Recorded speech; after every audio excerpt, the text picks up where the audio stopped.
Welcome, everyone. I hereby call the meeting to order. This is an open meeting of the Broadcasting Board of Governors being held in compliance with the Sunshine Act. A digital recording of this meeting will be available for on-demand viewing on the BBG website, www.bbg.gov. Joining me today are Governors Crocker, Kempner, and Acting Undersecretary Heather Nauert. Governor Kornblue is on the phone. I'd like to start by welcoming Heather Nauert, Acting Undersecretary for Public Diplomacy and Public Affairs at the Department of State. Heather was appointed to her Acting Undersecretary role in March, and as such, she represents Secretary of State Mike Pompeo on our board.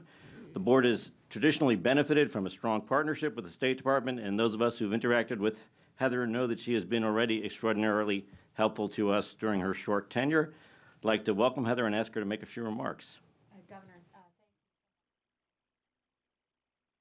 And thank you so much for having me here today. First, I'd like to say I'm honored to represent Secretary Pompeo here with all of you today.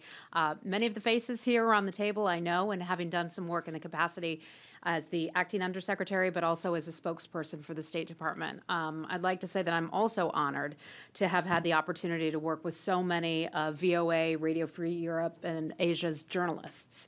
Not long ago, we had 7 Uyghur journalists who report for Radio Free Asia into the State Department to hear about their families' experiences. Many of their family members had been imprisoned by the government. I was tremendously proud to have been able to meet with them and then be able to highlight what they represent and the hard work that they do just to do their jobs every single day in our State Department briefing.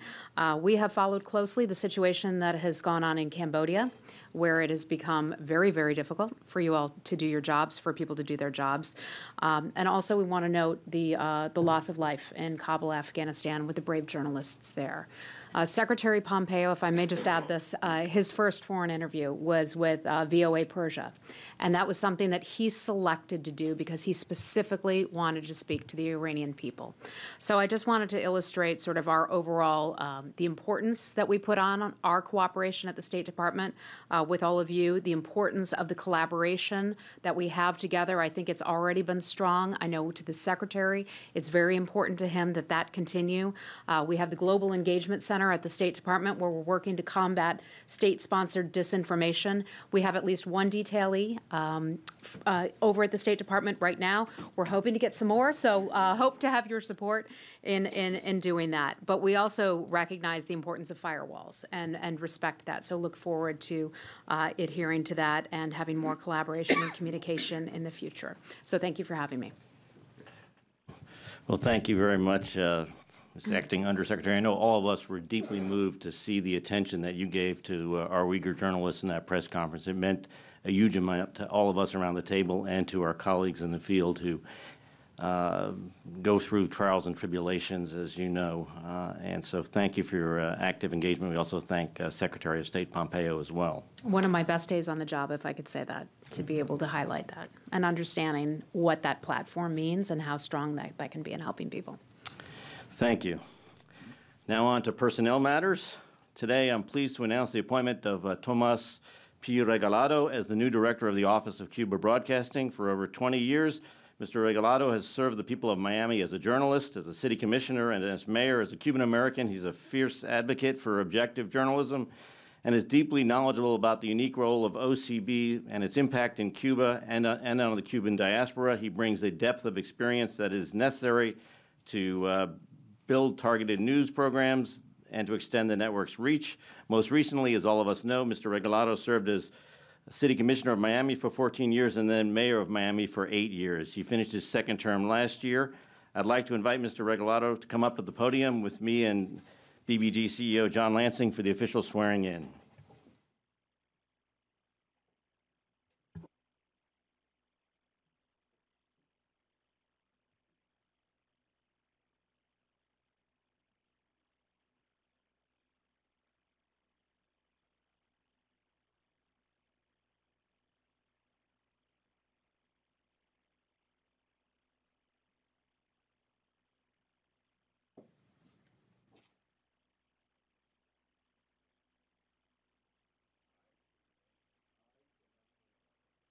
Solemnly swear Do solemnly swear I will support and defend the Constitution of the United States that I will support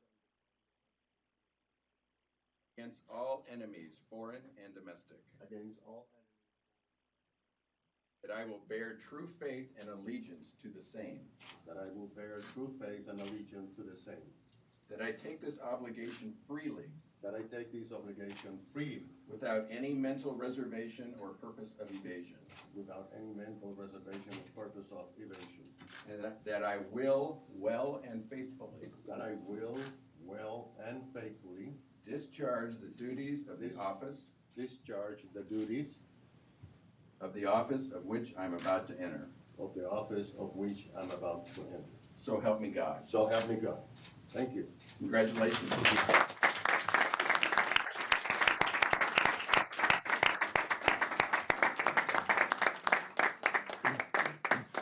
Now it's my honor and pleasure to ask the new director of Cuba Broadcasting, Tomas Regalado, to say a few words. Thank you. Well, thank you, Ken. And I thought I was term limited, so I didn't have to do another swearing in when I finished my second term as mayor of the city of Miami. I have been blessed in my life, and because I have been able to work as a journalist. My father was a journalist, and because he was a journalist, he spent 22 years in jail in Cuba. And he died in Miami because he got sick, because he refused to wear the uniform of the prisoners in Cuba. They called them the plantados, the people that stuck and did not wanted to accept the uniform because they were in jail illegally. And I have been able to work around the globe. Today, you had a moving ceremony for journalists, and I felt that I was wounded in Angola when I was covering the Civil War in the late 70s as a journalist. And then I have been blessed by the people of Miami. That's the city that I grew up. My children's were born there. I got married there. That's they call it the Magic City or the Bridge of the Americas, but most of the people call them the capital of exiles. And now, not only is the capital of exiles of the Cubans, but of the Nicaraguans, of the Venezuelans, of the Colombians, everyone that was seeking refuge went to the United States because this is a land of hope. I chose this country. I came to this country by myself on a company. My parents were in Cuba, and I thought that I had to be part of this new country. And today, I'm looking back, I thank my parents, which I was angry with them when they sent me, because they sent me to a land of freedom and opportunity. I want to thank you all, the support that you all have given this project that is important for the people of Cuba. Cuba is a land of lost hopes, and Radio and TV Marti will give them back. Thank you very much.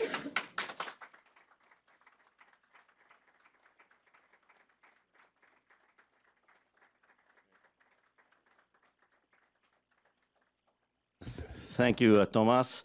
I'd also like to take this opportunity to thank Emilio Vasquez, who stepped in as OCB Acting Director on April 1st, 2018, to continue the forward progress at OCB. Emilio has been a steady leader at OCB for a number of years. I know my fellow governors and CEO Lansing are incredibly grateful for your service and your dedication to OCB's mission. Emilio, and Tomas knows that he's lucky that he will have Emilio's guidance as he begins his tenure.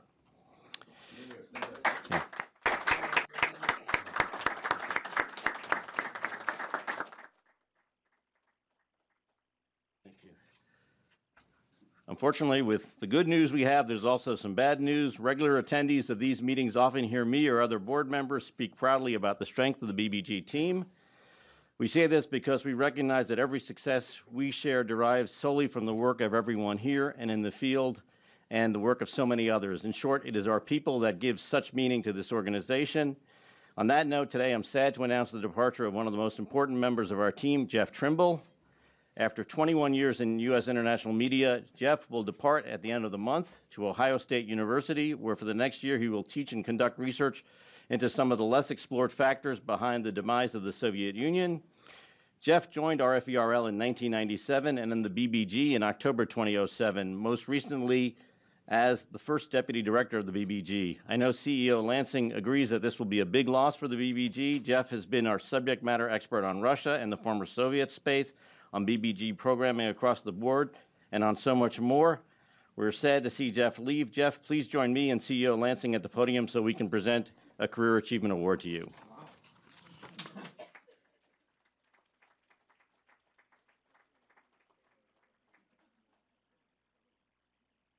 Thanks, Ken.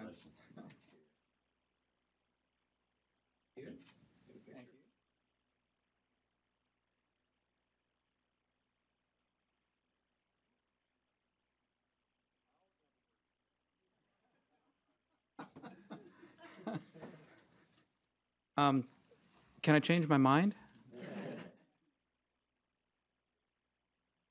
Ken, John, thank you very much. To the extent that I've had any success in the time that I've been in U.S. international broadcasting, it's because of the hard work and the incredible dedication of everybody else who works here, and that includes many people in this room and, of course, many, many people around the world. But my greatest satisfaction in working here has been when it all goes right, as it does so often.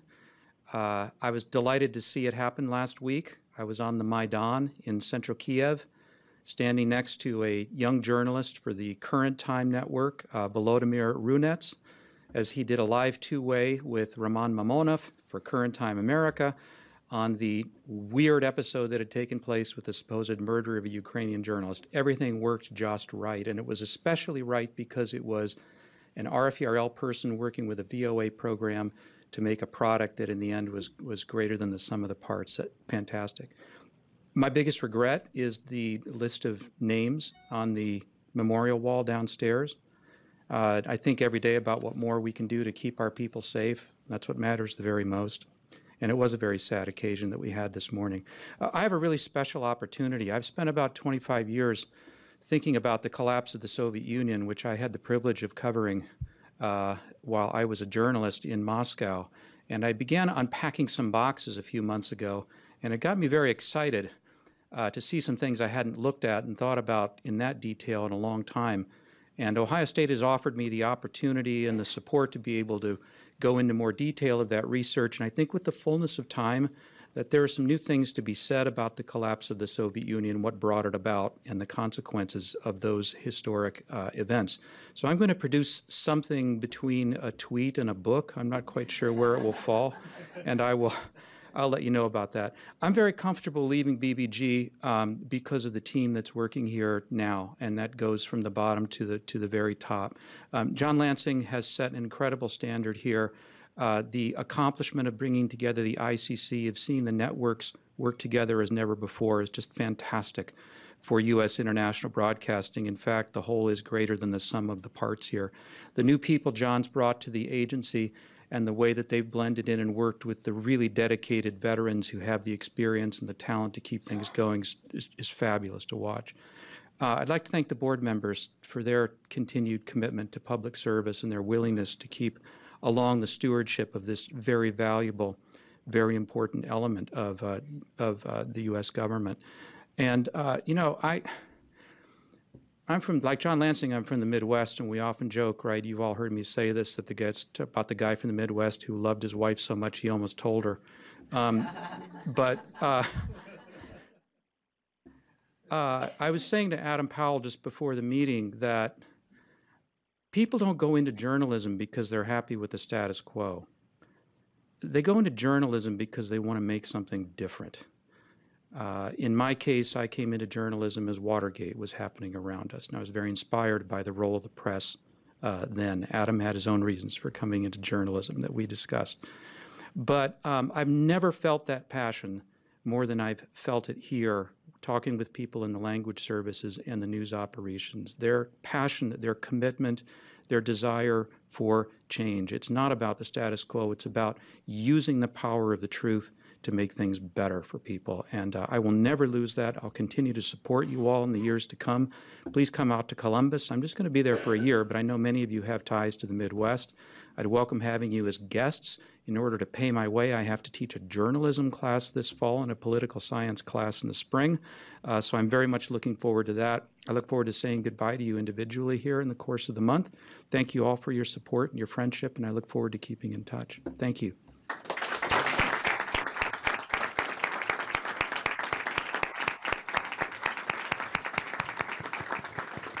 Jeff, for your passion, your dedication, your counsel, on behalf of the board, we will miss you. We wish you the very best.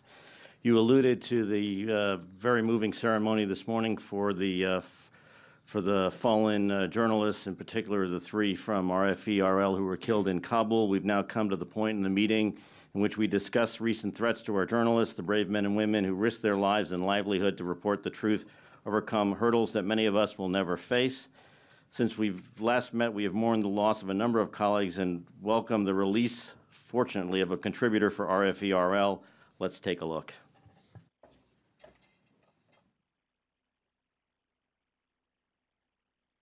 Around the world, BBG journalists take tremendous risks to get the truth to their audiences. In May, 3 RFERL journalists paid the ultimate price. All 3 were killed in a series of coordinated attacks in Kabul that targeted journalists. Sabawun Kakar was a video journalist who had covered many similar attacks. Abdullah Hananzai was a cameraman who was working on an anti-narcotics project. and Muharram Durrani was a young trainee about to start her career in journalism. While reporting on various political events, 3 reporters for VOA in Burundi were harassed by security officials. On May 18th, independent journalists Augusto Cesar San Martin and Rudy Cabrera, who were reporting near a crash site of a Cuban airliner, were singled out by authorities and detained for almost 24 hours. In May, longtime RFERL Turkmen contributor Sultan Achilova was attacked despite a claim by the deputy foreign minister made just days prior that radio liberty can work freely in the country. Current-time journalist Alexei Alexandrov and RFERL Russian service contributors Zhozha Rodkovich were detained by police while covering political demonstrations on May 5th.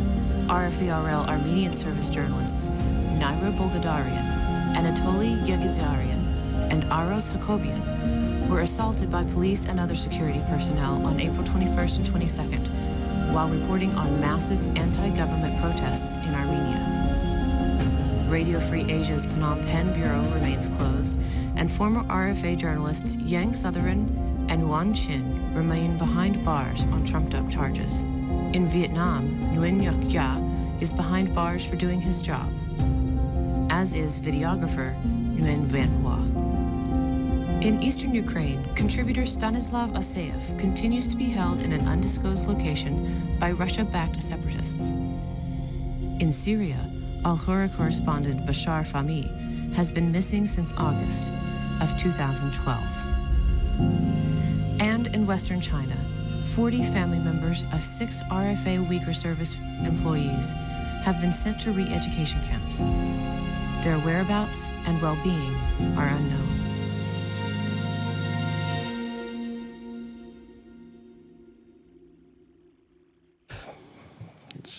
Obviously, it's inspiring to see the incredible courage and determination of the men and women in the field who put their lives and their families at risk every day for the important work we do. Now we turn to today's board business. The presence of 5 or more governors satisfies the board's quorum requirement. A quorum being present, the board may conduct business based on a majority vote. On May 23rd, the board received via email materials for the consent agenda, which allows sufficient time for all governors to review the agenda prior to the meeting. We did not receive comments from any governors. This month's consent agenda is at tabs 5 through 11 of the board book. At this point, I'd like to ask if any of the governors have any comments on the consent agenda. There being none, do any of the governors wish to move for adoption of the consent agenda by the board? Is there a second? Second, Ambassador Crocker. All in favor? Aye. So be it so moved. Okay, we now move to the public comment section of the meeting. The board permits members of the public who register to attend our board meetings the opportunity to speak for up to 3 minutes. I understand we have 2 members of the public present today who would like to make remarks. I ask that each member please keep your remarks to 3 minutes in order to allow time for other speakers. Please come up to the table and introduce yourself before you speak. I guess maybe there's only 1 member. Ann Noonan is not here. There's only 1 member today. Adam. Thank you, Mr. Chairman, Madam Undersecretary, governors, ladies and gentlemen. My name is Adam Clayton Powell III. I'm president of the Public Diplomacy Council of the United States, and I'm director of Washington programs for the University of Southern California Annenberg Center for Communication, Leadership, and Policy. These views are my own and not those of either institution. A friend who was based overseas for years recently returned to the U.S. He turned on CNN, and he was appalled at what he saw. The CNN we see here in the United States is entirely different from the CNN news seen in other countries. CNN International features more reporting and less argument. My friend found the American version shrill talk TV with little substance. There may be an interesting lesson here. Sitting here in Washington, we may not know our media competition in other countries as well as we think, even if they're Americans. And more important, we may be misled by the motivations of our competitors. Some are obvious. RT has little use for objective news, but some are not. When Ted Turner started CNN decades ago, he talked of a global mission. Whether that was the case or not, today no one speaks in those terms. Today, CNN is a business to make money for its owner, Time Warner, and their shareholders. And the way they make money is to fill much of the day with televised arguments. MSNBC and Fox News do the same for their shareholders at Comcast and 21st Century Fox. Works for them. Inexpensive and loud arguments make money for their shareholders. Which brings us to the mission of the people in this room and in this building and at networks represented around the table. That mission is to represent the United States. You all feature journalism, but unlike CNN, your responsibility is to America. You may formally report to the executive and legislative branches of government, but you have a much broader constituency. Think of it as having more than 300 million shareholders around the country and millions more around the world who yearn for freedom. None of this means you cannot practice and produce the highest quality of journalism, objective journalism, but it does mean that you can and must elevate the discussion. We hold these truths to be self-evident, instead of descending to bias and meaningless argument. Today, your mission has an importance and immediacy that most did not predict 18 or 19 years ago.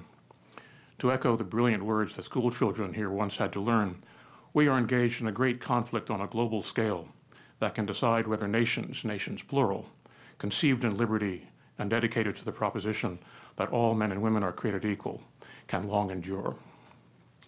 Thank you, and thank you for your service. Thank you for those reflections. And now I'd like to ask CEO and Director John Lansing to give a brief on agency operations since our last board meeting. Thank you, Mr. Chairman, governors. I'd like to first underscore the good work that Emilio did at OCB and welcome again our new director. And Tomas, we're really excited about the next era for OCB. One of the first things I did when I came on board in September of 2015 is something Jeff alluded to, and that's the formation of the ICC. And the ICC, simply put, is the 5 leaders of our networks who come together twice a month with me and our team, and we talk about coordinating and creating a force multiplier in the work we do around the world. Recently, a few months ago, I asked the ICC to consider whether or not there was a project, a global project that they could consider that they would work on collectively with all 5 networks attacking one very large and complicated story. And they've done that. And the story they chose to cover is the rising influence of China around the world. And I'm going to introduce Amanda right now as she'll set this up, and then we'll have Yolanda Lopez talk to you about this group project, first ever done by the BBG, and give you a sample of the project. So, Amanda? Thank you, John. Thank you, board members and public. Breaking down the barriers both inside our own organizations and across our organizations is really one of the keys to our great strength. But as anybody who understands journalists knows, I'm going to have to use a couple of animal references. One, it's like herding cats, and the other is driving a team of 5 horses that are all raised in separate barns takes a pretty tough hand. So I'd like to introduce Yolanda Lopez, who has both the leadership skills, the organizational skills, and the bringing people together skills that help make this project possible. And with her leadership and others among the other 5 entities, I hope we can replicate this very soon in the near future. Yolanda? Thank you, Amanda. Thank you, John Lansing. Thank you, Steve, board members for this opportunity to present today. Last year, editors at VOA and other BBG news agencies all launched reporting on China and its extensive effort to build roads and dams and bridges and railways that enhance its economic power. To showcase these stories, all 5 entities, VOA, NBN, RFE, RL, OCB, and RFA, began coordinating and communicating. The result is a showcase project, the Dragon's Reach, that puts all our work on this important topic in one central place. Our coverage is diverse, just like our audiences. Radio Free Europe, Radio Liberty went to a remote desert near the border of Kazakhstan and China to report on a massive dry port. Martín Noticias documented how China's developments in Cuba at the port of the Mariel have failed to pan out. Radio Free Asia exposed conflicts over land compensation for a high-speed railway running through Laos. Middle East broadcast networks showed how Chinese construction has moved aggressively into the UAE and Algeria. And Voice of America spent 2 weeks in Kenya to report on the country's biggest ever project, a Chinese-built railroad to open Eastern Africa to sea routes. This important coverage shows how China is using soft power and economic might to create long-term ties throughout Africa, Asia, and the Middle East. For all of you that haven't visited the webpage yet, we have prepared a brief video. China is pouring more than $1 trillion into giant transportation and energy projects in 70 countries. A bold strategy to reclaim its Silk Road heritage and control the levers of global trade. But what impact is China's ambition having on the ground? BBG presents The Dragon's Reach, an initiative to showcase how the Belt and Road projects are reshaping lives, the environment, and the geopolitical balance. The Dragon's Reach brings together on-the-ground reporting from all 5 independent BBG news agencies.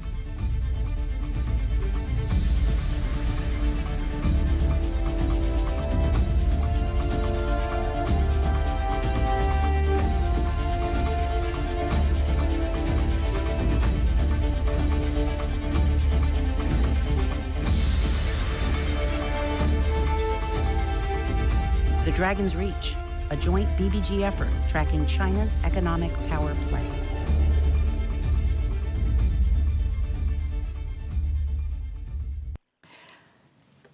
It is important to notice that the project is not done. We will keep working together and updating the Dragon's Reach page. Here is a list of people of all 5 agencies who collaborated on the project and deserve all the credit. On a personal note, I want to thank you all. It's been an honor to be part of this amazing team. And now you have any questions. Well, thank you, Yolanda. And I'd also like to say that with the amazing cooperation of all the other 5 entities, we're going to replicate this project in real time because for the first time ever, I think we've developed a single coverage plan for the North Korean summit in Singapore, which means that we will be reporting as one unit, again, under the central leadership of Yolanda, but definitely with the cooperation and enthusiastic help of everyone else at the 5 entities. Thank you. Governors, questions, comments? All right, thank you. So we're going to go through with the entire ICC so they can highlight content initiatives since our last board meeting. So we'll start with Emilio and OCB. Emilio, go ahead, please. Thank you, John, and board members.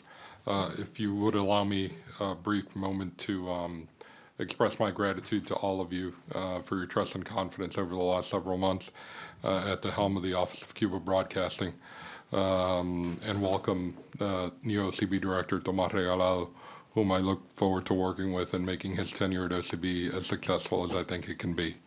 If we could roll the tape. Buenos días, Cuba. Está escuchando Radio Martí. On Monday, May 21st, the Office of Cuba Broadcasting celebrated the 33rd anniversary of the first broadcast of Radio Martí and the 28th anniversary of Television Martí by premiering a fresh morning lineup of multi-platform programming starting at 5 a.m. El motivo por la existencia de nosotros sigue en pie y seguiremos luchando y continuando hasta alcanzar la libertad y la democracia en Cuba, que es lo que todos anhelamos. Cubans can now start their day with Contigo a las 5, followed by a full hour of news stories at 6 a.m. and Levántate Cuba at 7 a.m. A 3-hour show full of news, information, and entertainment, all live and streaming across radio, television, and internet. But a more somber event had taken priority over our newsroom. No tenía altura y se inclina a un costado y se volvió a inclinar y empezó a tambalearse. Y cuando dobla se enreda con los cables y ahí fue donde se desprendió. Explotó y nos mandamos a correr para socorrer a las personas. A Cuban domestic flight from Havana to Holguín had crashed 3 days earlier, shortly after takeoff, claiming the lives of 111 passengers and crew.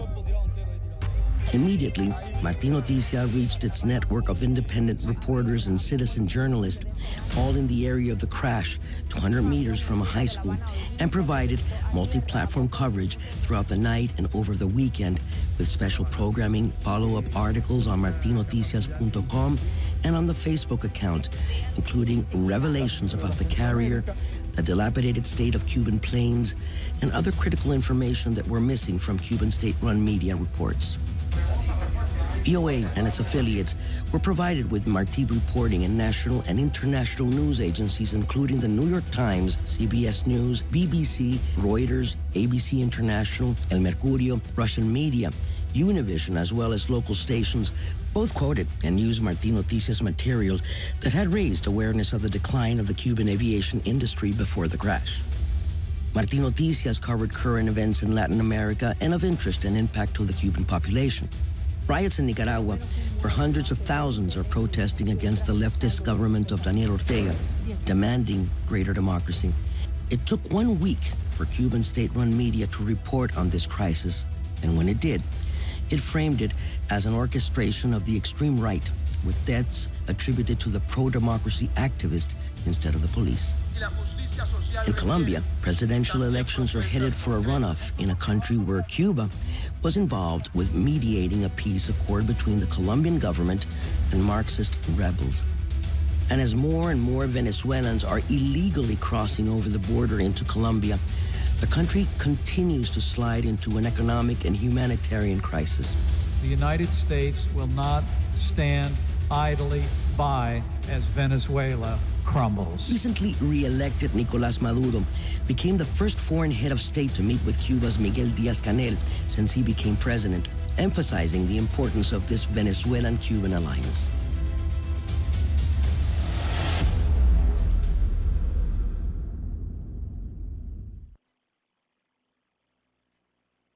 Any questions?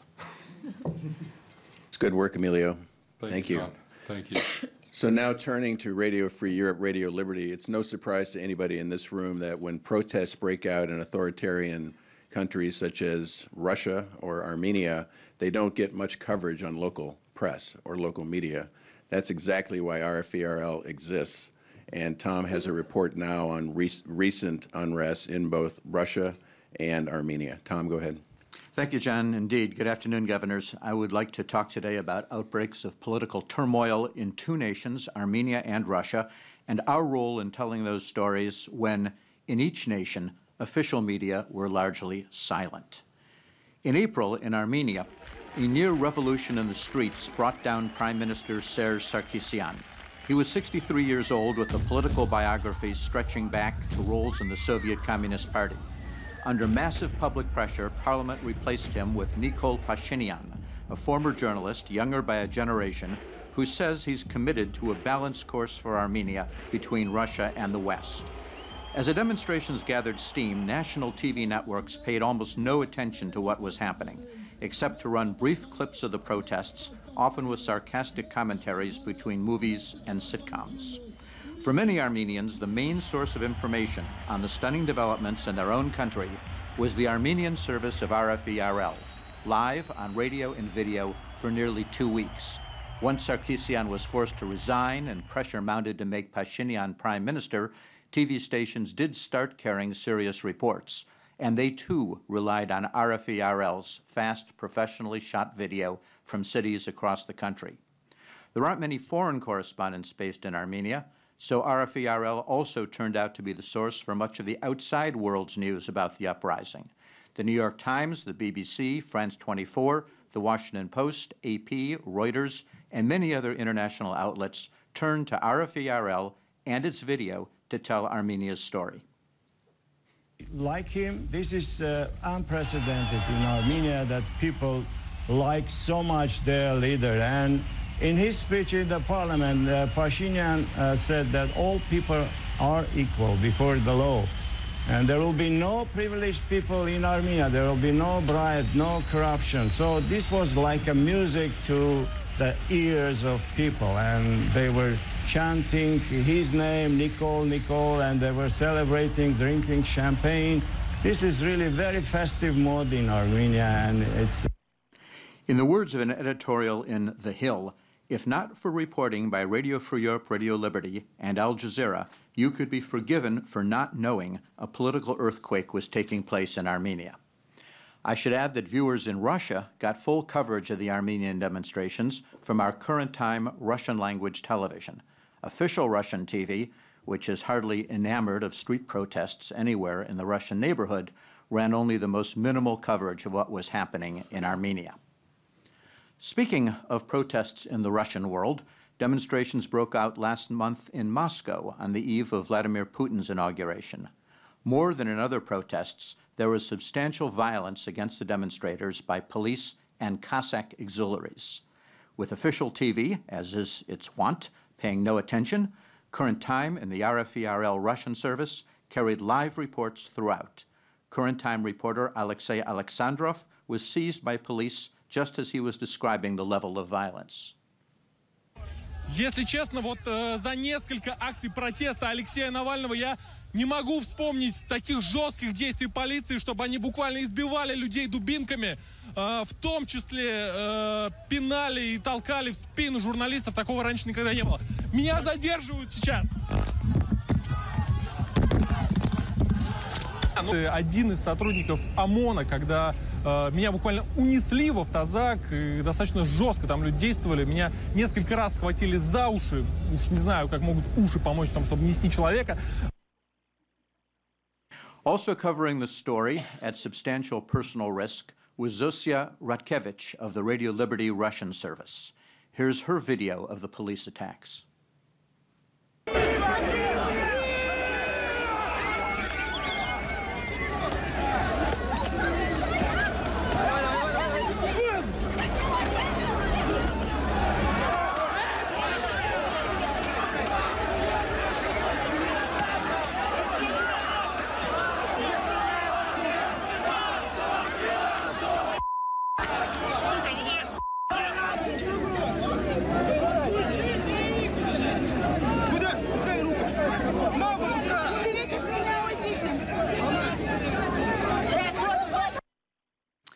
This kind of reporting from Armenia and Russia is the essence of RFE/RL's surrogate role, dependable coverage of national events for local populations in nations where local media can't or won't do the job. Finally, let me share with you the good news that Turkmenistan has freed RFE/RL contributor Sapar Mehmed Nepeskuliyev 3 years after authorities arrested him on what international watchdog groups considered politically motivated drug charges as a result of his reporting. It was hardly an act of mercy. His sentence was essentially over. He should never have been jailed in the first place, but we're gratified that Sapar Mehmed is out. Thank you, Governors. Thank you, Tom. So, Governors, it's a day today that we're honoring journalists who put themselves in harm's way and putting their lives at risk. But imagine if you were a journalist and it wasn't your life at risk, it was your mother and your father and your brothers and your sister.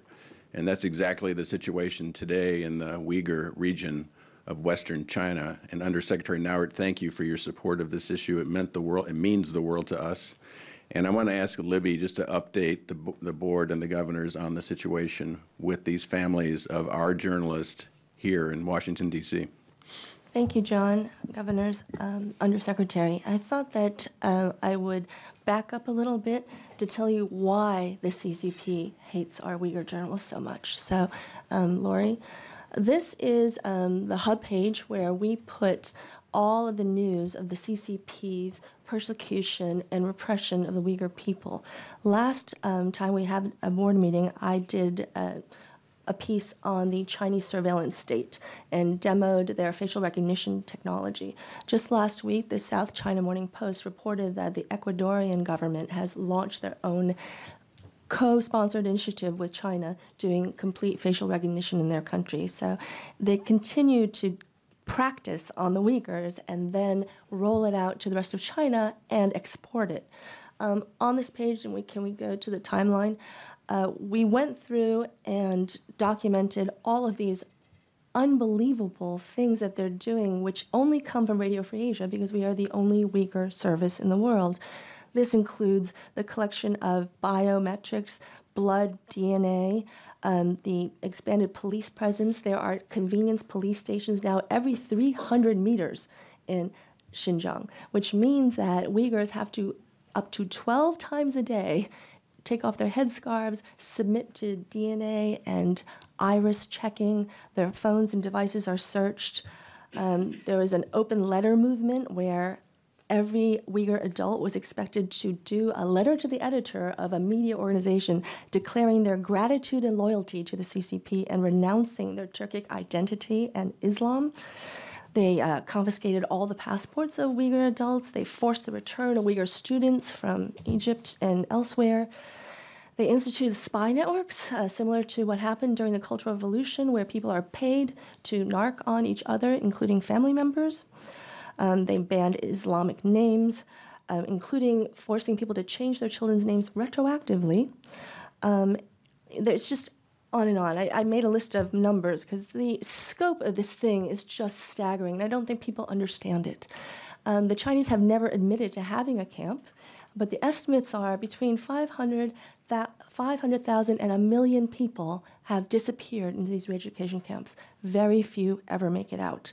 More than that, in just 2018, 1.1 million humans, Hans, were employed to be paired with 1.6 million Uyghur families.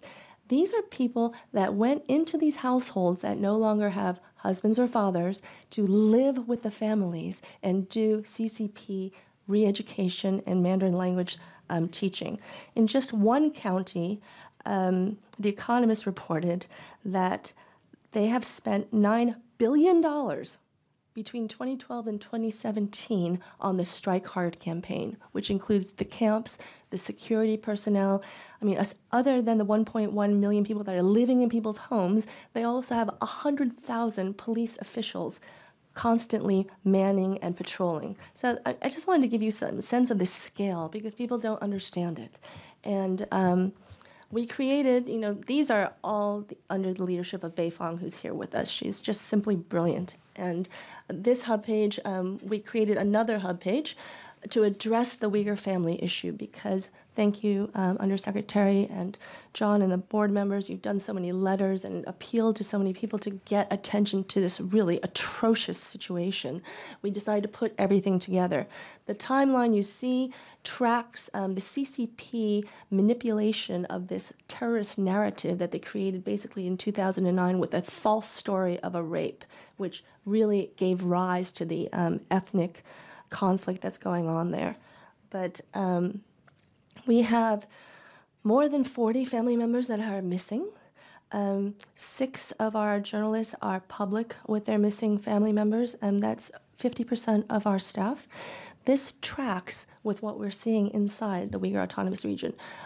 We do cold calls, we do all kinds of reporting, obviously, from Xinjiang, and it's pretty much 40 to 60% of Uyghur adults are gone, disappeared, taken away in black hoods, and the children left in overflowing orphanages. I mean, they're converting elementary schools to orphanages because nobody has parents left. There's nobody in the mosques. There's nobody in the grocery stores. This is a complete police surveillance state, and it's just a laboratory for the CCP to practice. Anyway, we are so grateful to everybody and really, really hoping that with pressure we can release our family members, because the notion that a hostile foreign government can come into our country, persecute our citizens for doing work for our government is beyond the pale. Thank you. Thank you, Libby. I also wanted to let the governors know that our Legislative Affairs Group under Ilona has done a great job really making this issue much more aware on Capitol Hill on both the House and the Senate side, and the awareness is helping us get some traction. We've had a couple of really good meetings with members, one in particular yesterday. So we're thinking about this as something that has many dimensions, and it's something that's on the top of our priority list every day.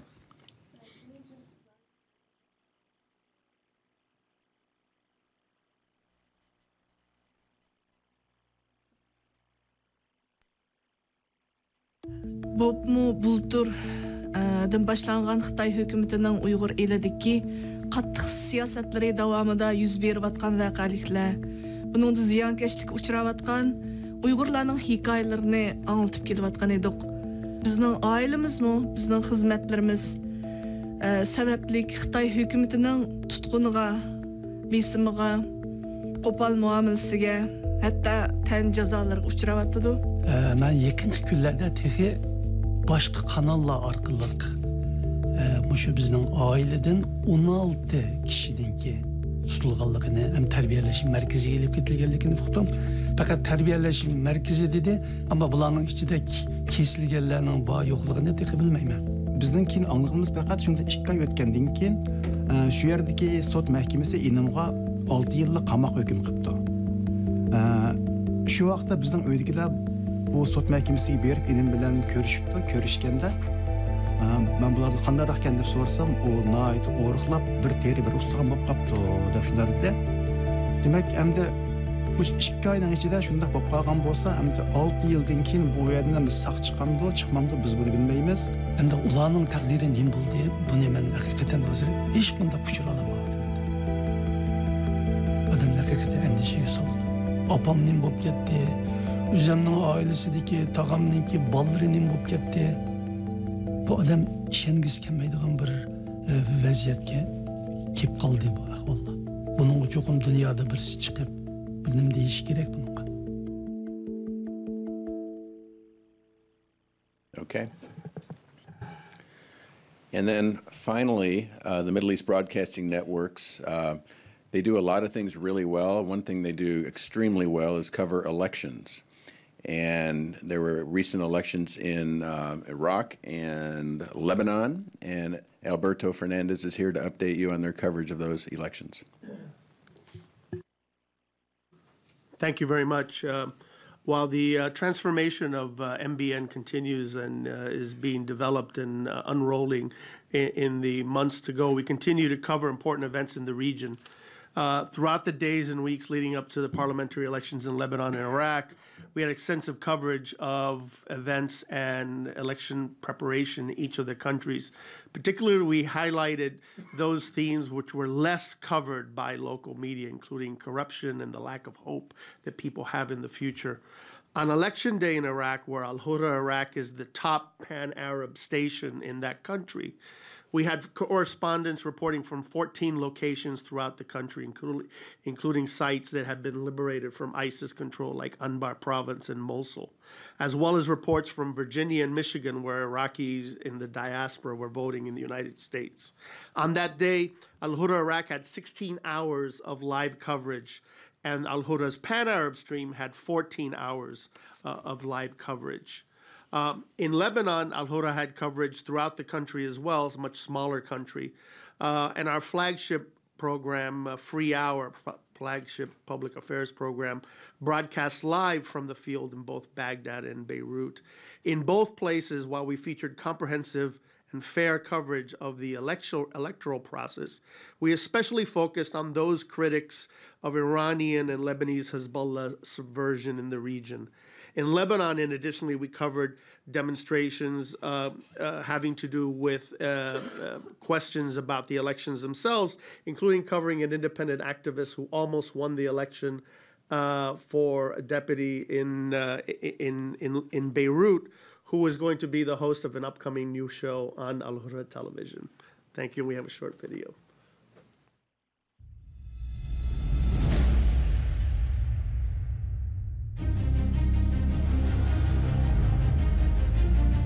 Al-Hurra is at the forefront of election coverage across the Middle East. The latest example being the Lebanese and Iraqi elections. Al-Hurra crisscrossed these countries, interviewing candidates and voters alike,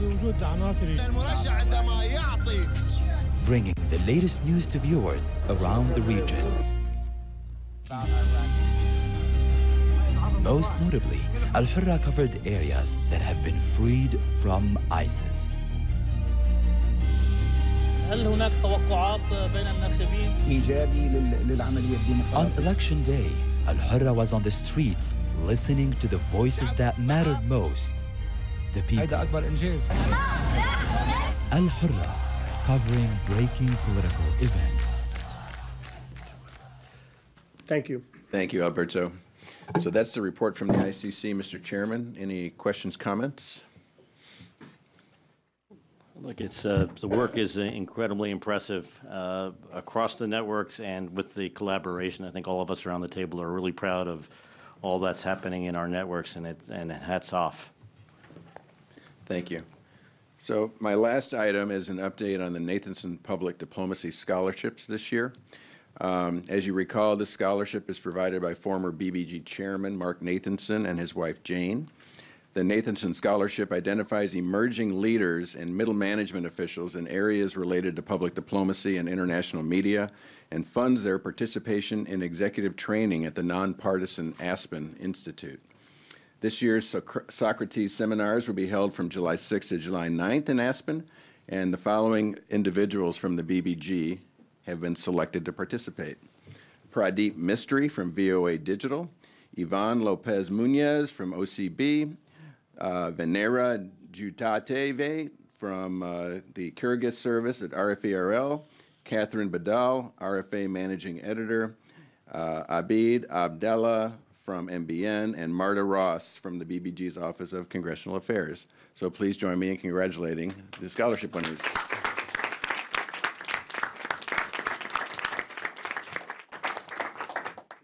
Two of them here, right? Yeah. So, and that's my report, Mr. Chairman. Thank you, CEO Lansing. It's incredibly nice of Mark and Jane Nathanson to give this opportunity to the BBG team. People spend a lot of time in places a lot more dangerous than Aspen in July, and it's nice that some of our team is able to take part in the training as well out there. So sort of a nice legacy for a former chairman, don't you think? Absolutely. Yeah, those who've done well in cable television rather than the nonprofit world can do these things. But if anybody wants an unpaid internship here in Washington, I think I could create a legacy program with Amy to that effect. No, but are there questions from any governors? No, we've seen comments, questions.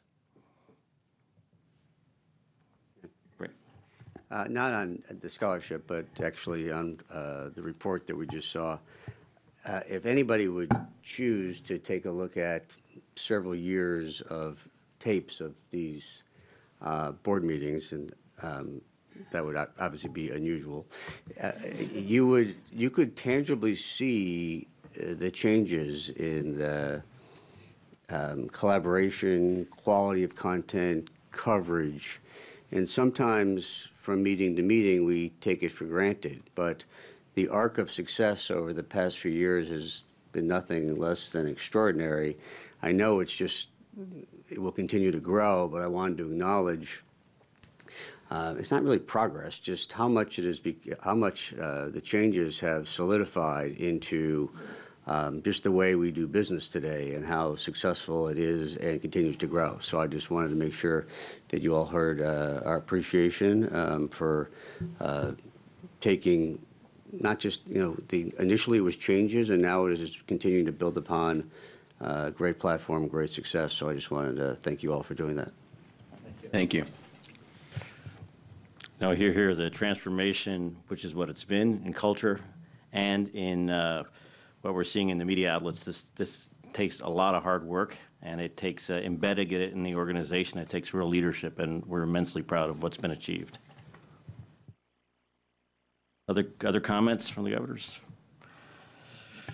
Okay, there being none, I think the next agenda item is the next board meeting, which will be held at MBN's headquarters in Springfield, Virginia on August 29th, 2018. I will work closely with my fellow governors and CEO Lansing to develop the agenda for the meeting. I encourage all governors to give me, CEO Lansing, or BBG staff input on the topics that you wish for us to address at the next meeting. Do any governors wish to move to adjourn the meeting? Great, Governor Kempner. Is there a second? Ambassador Crocker, all in favor, please say aye. Aye. This concludes the formal meeting. Thank you very much. I want to thank the entire team for pulling together an extraordinary meeting, and congratulations on the transformation of the BBG. It's been very impressive.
On this vote, the yeas are 224, the nays are 176. The previous question is ordered. The question is on adoption of the resolution. Those in favor say aye. Those opposed, no. The ayes have it. Gentleman from Massachusetts. Mr. Speaker, Gentleman from Massachusetts. I ask for a recorded vote. A recorded vote's requested. Those favoring a recorded vote will rise, and a sufficient number having risen, a recorded vote is ordered. Members will record their votes by electronic device. This is a 5-minute vote.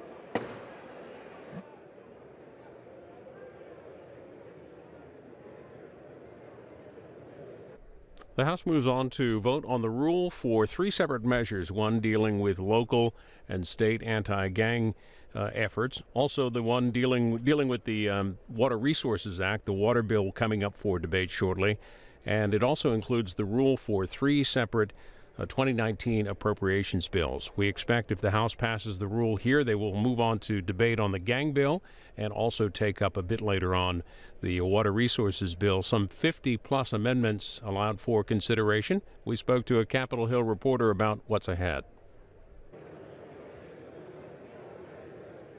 The House today is debating legislation to authorize water infrastructure projects, the Water Resources Development Act, or WRDA. Jacob Fischler, transportation reporter with CQ Roll Call, tell us about some of the key details of this bill and its overall purpose.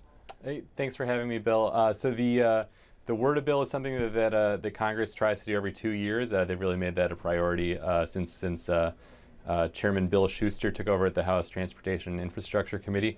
Basically what it does is every 2 years ago, and they authorize Army Corps of Engineers projects. So these are navigation, ports, harbors, it's ecosystem restoration, flood protection, all those kinds of things, that construction work that the Army Corps does.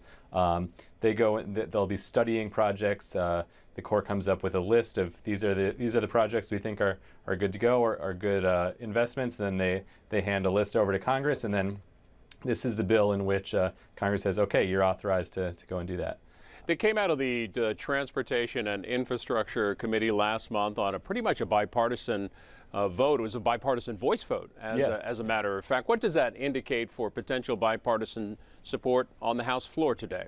Yeah, over the last 2 Congresses, so in 2014 and 2016, they passed water resources bills, and those passed by overwhelming majorities. And I would expect something similar this time around. It's pretty non-controversial for the most part, and just kind of authorizing projects. This one only has would only authorize 7 projects.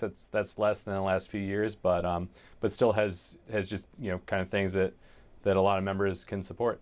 And lots of debate in store with the House Rules Committee when they met, approving some 50 amendments for consideration for the WRDA bill. Tell us about some of those key amendments we'll see. Yeah, so to be honest, most of the amendments are fairly minor. A lot of them are project specific, so they'll say, in some instances, telling the Corps to expedite a certain project or to expedite a study of something else. Some of them adjust the cost share between the federal and non-federal partners, which is a part of all the Army Corps projects. One of the biggest amendments was one that was not made in order by the Rules Committee. That was from Ranking Member Peter DeFazio and Chairman Schuster and the Ranking Member and Chair of the Water Resources Subcommittee in the House. Basically, that would have and it was similar to a provision included in the base bill. It would have taken spending from the Harbor Maintenance Trust Fund off budget, made it mandatory spending, essentially, not subject to appropriation, and that was not made in order by the Rules Committee. So that was kind of an interesting moment. You had the chairman of the committee kind of going out there and testifying at Rules in favor of this amendment, and then it's not supported by his party here in Congress or by the White House. And in the rule debate on the House floor anyway, some displeasure expressed by Democrats on that very same issue. What about in the Senate? Where do they stand on their infrastructure, their water infrastructure bill, and the White House? How does the White House view infrastructure is the big issue for the White House? How do they view Congress's efforts so far in this particular area? Right. So on the Senate side, they like the House, they've gotten a bill through committee. It's a much broader bill. I think just in pages, it's about 3 times as long as the House version. But and it touches things other than just kind of Army Corps projects and programs. It gets into some other water policy issues. But basically, it's through the committee. Leader McConnell, in announcing that August recess would be significantly shortened yesterday. The water infrastructure bill over there, the American Water Infrastructure Act, is one of the things on the to-do list in the Senate. So, I expect that to get to the Senate floor this summer. As far as the White House goes, they put out a statement of administration policy in favor of the House bill. They, as far as I know, don't have a statement on the Senate side, but they support the House bill. It's part of kind of a package of infrastructure bills that the White House and congressional Republicans have been touting. Now we kind of saw, initially, almost 2 years ago, we thought we might see a big, broad infrastructure bill dealing with policy across a number of different modes of infrastructure. Earlier this year, Speaker Ryan said that, actually what we're going to do is break up infrastructure into several different bills. So we had a Federal Aviation Administration authorization. This is a water infrastructure bill, and it's kind of a... 3. The nays are 175. The resolution is adopted. Without objection, the motion to reconsider is laid on the table.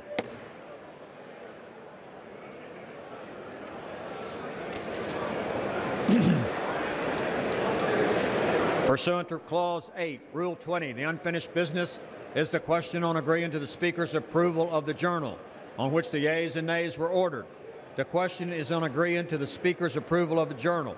Members will record their votes by electronic device. This is a 5-minute vote.